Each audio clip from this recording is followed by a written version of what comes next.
श्री सच्चिदानंद सद्गुरु साईनाथ महाराज की जय।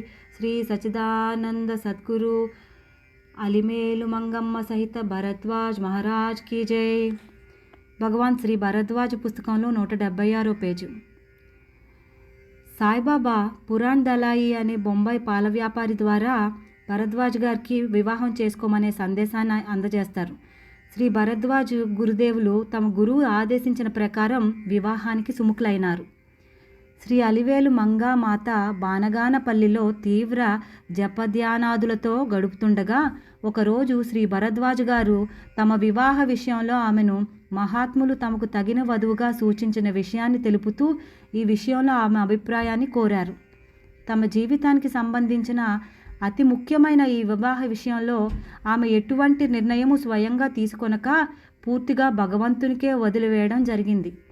ఆ తర్వాత ఆమె తాము ఈ విషయమై పూర్తిగా భగవంతునిపై ఆధారపడటానికి గల కారణాన్ని ఈ విధంగా వివరించారు. శ్రీ భరద్వాజ్ గారిని వివాహం చేసుకోమని ఆదేశించటమే కాక వారికి తగిన వధువుగా తన పేరును సూచించిన మహాత్ములు తమ సందేశాన్ని నాకు కూడా తెలియజేయాలి కదా.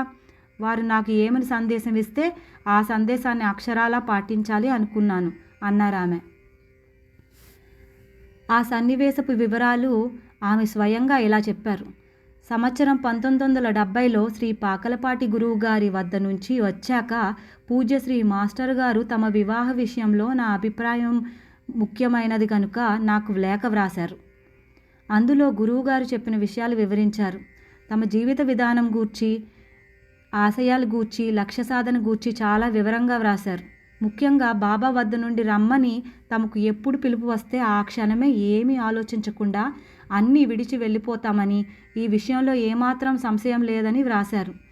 తమ విషయాలను, ఆలోచనలు, అభిప్రాయాలను స్పష్టంగా, నిర్మోహమాటంగా, దాపరికం లేకుండా చెప్పడము, ఆచరించడము తమకు అలవాటని, కనుక తాము వ్రాసిన అన్ని విషయాలను బాగా ఆలోచించి ఇది జీవితంలో అతి ముఖ్యమైన అంశం కనుక ఎంత సమయం పట్టినా బాగా ఆలోచించి ఒక నిర్ణయానికి వచ్చి ఆ నిర్ణయం ఎటువంటిదైనా ఏమాత్రం సంకోచం లేకుండా తమకు తెలియజేయమని, తాము ఏదైనా సరే బాబా సంకల్పంగానే భావిస్తానని వ్రాశారు.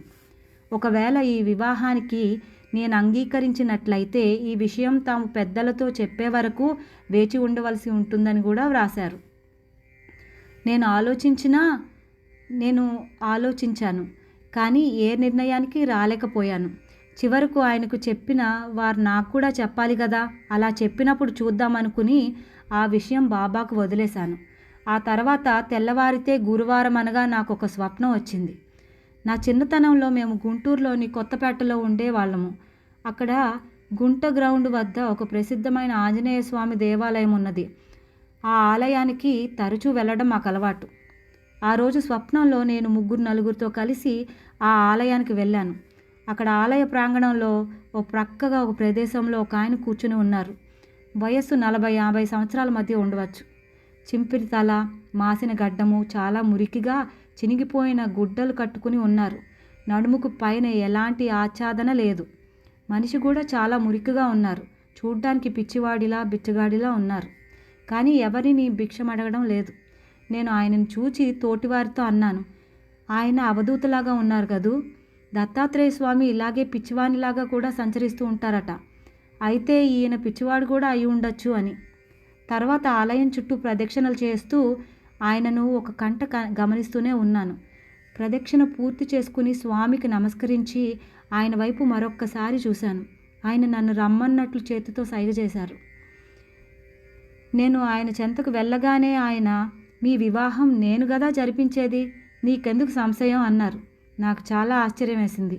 ఆ క్షణంలోనే ఆయన దత్తస్వామియే అన్న విశ్వాసం కలిగింది. వెంటనే ఆయనకు నమస్కరించాను. ఆయన తమ 2 చేతులు పైకెత్తి చిరునవ్వుతో ఆశీర్వదిస్తున్నారు. శ్రీ సచ్చిదానంద సద్గురు సాయినాథ్ మహారాజ్ కీ జై. శ్రీ సచ్చిదానంద సద్గురు అలిమేలు మంగమ్మ సహిత భరద్వాజ్ మహారాజ్ కీ జై.